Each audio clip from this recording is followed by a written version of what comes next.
guys, welcome back. Today is a new day. So yeah, yesterday I had stopped off in Arrays. I actually have 8 assignments left in Arrays. At this point it's pretty late in the day. Had a lot of things going on, so I'm not sure how much of those 8 tasks I'll be able to complete. I'll just give you an overview. So I have 13, 12 through 18. So sort of have to go through it. I will do my best to complete the entire concept of arrays today, so that we can move into the DSA exam part 1, and then move on to whatever this bit manipulation, and I think it's complexity, whatever. Yeah, post that I'm very eager to check out the pro test level 1, but it says pro, so I think I know that Sharpener has another version where I have to pay to attend the live classes. So I know that. So I'm not sure if the pro test level 1 will be unlocked for me. And even if I'll actually get access to the mock interview, even that should be interesting. I'm not sure if they'll allow me to take the mock interview without, paying that small fee. Technically, the small fee is not an issue. We'll figure this out later. So yeah, I'll get started on the arrays assignments and I'll get back to you. Hey guys, I'm back. So although I'd planned to complete the entire module of arrays, I haven't been able to do so far. So I've spent about 2.5 hours since I started solving the remainder of arrays problems, and I was actually surprised because some of the problems, these were problems that I had solved of a similar nature earlier, right? But it was a while ago. And I got stuck even on an easy level problem. So they had picked it off of LeetCode. So that basically, Sharpener had shared a link to the LeetCode problem. So you can just go to LeetCode, solve the problem there, then just copy the code and paste it on Sharpener's, paste it on the task, right? And run the code even on Sharpener, and it works. So that's how they had done it for the one particular problem, and it was an easy level problem, right? But for some reason, I spent almost more than, I think they had given 3 hours of time, and I spent an hour and a half just trying to figure out how they're able to do this, and how do I find it. I eventually found out a solution, but then I went back, and even once I found the solution and ran it on LeetCode, all the test cases passed. Then I came back, pasted the same thing in Sharpener and ran it. Then I went back and actually looked at, Sharpener has these hints that you can unlock for a certain reduction in points if you want to take up hints before you have submitted the question, right? So I was like, okay, since I anyways figured it out on my own through a way, but I wanted to figure out, I had a feeling that the way I figured it out wasn't as correct, right? So I just wanted to understand how they intended that we would solve it. So I went and looked into the hint. So once you've solved the question, if you unlock the hint, you don't lose any points. So that's great. I looked into the hint, and it was basically about sub-arrays. And it was interesting to find that even after I had solved the same question once or twice earlier, I still did not get that approach. The approach did not come to mind as quickly as I thought it would, right? So I think this again is just a point to reiterate that we have to be consistent in learning, and we have to keep revising. So this is basically like studying math all over again for me. So you have to practice a ton in order to get a grasp or get comfortable with coding, or the ability to build the logic in code, right? right, and you can do it on paper, but and the same thing happened to another question as well, right? So even that was related to arrays, but for some reason eventually because I'd solved the same problem a long time ago, I realized how Sharpener intended to solve it. But then, in the process of trying to figure out the solution, I also came up with a slightly different approach, which was longer, a bit more time consuming, and eventually I wrote down the code for both, commented out the shorter method, which was what I'd originally learned, and used the new method that I'd figured out. Even though it was right, it was a bit lengthier, and the basic funda is you always want the code to be as short and crisp as possible. But nonetheless, I wrote both and I submitted it with my original approach that I came up with this time around. So yeah, having a good grasp of basic math and arithmetic and stuff like probability, or let's say all these arithmetic progression and geometric progression certainly helps a lot when it comes to DSA. I realize that now. But anyways, I wasn't that great at it.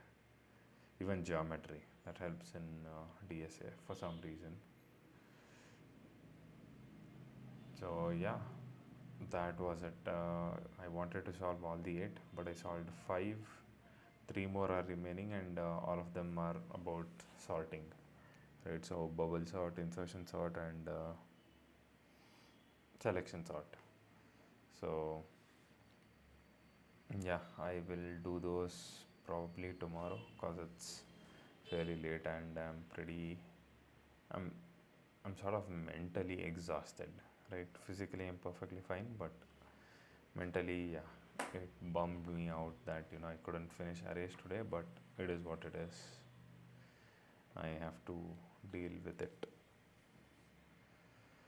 Anyways, that's it for today. I actually want to keep most of the videos closer to 10 minutes.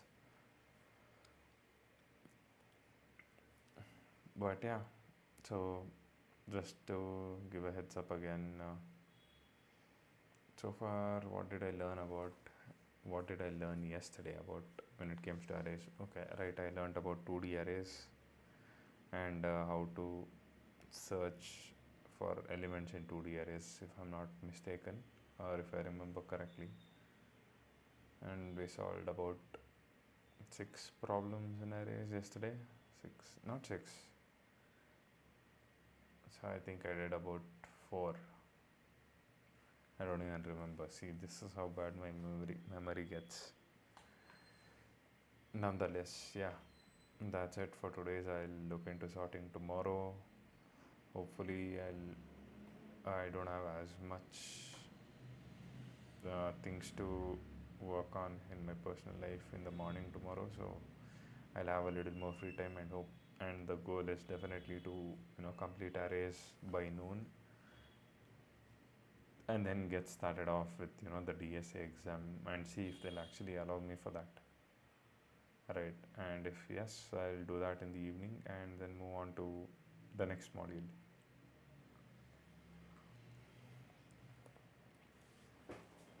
So that is basically my goal. Let me know what you guys think. It certainly it gets a little frustrating, but I think I'll start breaking down some concepts and probably try and explain some of that in the upcoming videos. I'm still figuring out how to go about it, and I'm just planning, because I want it to look nice and be a little presentable. So I'm just figuring out what are the apps or resources I can use to actually break down these simple DSA stuff that I've learned so far and what I remember from memory. Even if not to teach someone else, at least to just sort of revise for myself. and also helps having the video out. So that's the idea. That's what I'm thinking right now.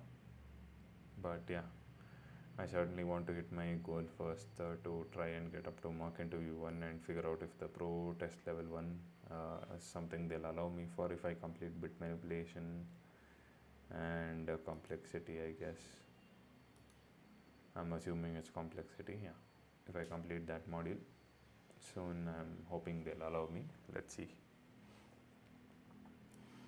Okay, cool guys. Thanks for watching the video. As always, do consider subscribing to the channel if you appreciate the content.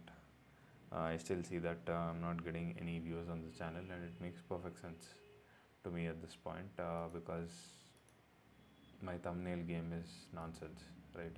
I don't even make thumbnails. I just leave. I'm just screen recording and dropping it out as it is. So it makes perfect sense that my videos aren't getting, as much attention. I don't feel like they're getting any attention, right? I think let me just show you guys how do. Oh, I actually have one new view from today, I guess, and I also got a like. I'm not sure. So I'd actually shared the fact that I had started such a channel and have been putting out videos with a few good friends yesterday. So perhaps it might be one of them. I'm not really sure. But let me just show you how my channel statistics look like. So yeah, as you can see, this is all I have. Only for the first video I'd kept it really long, gave a little bit of backstory, right?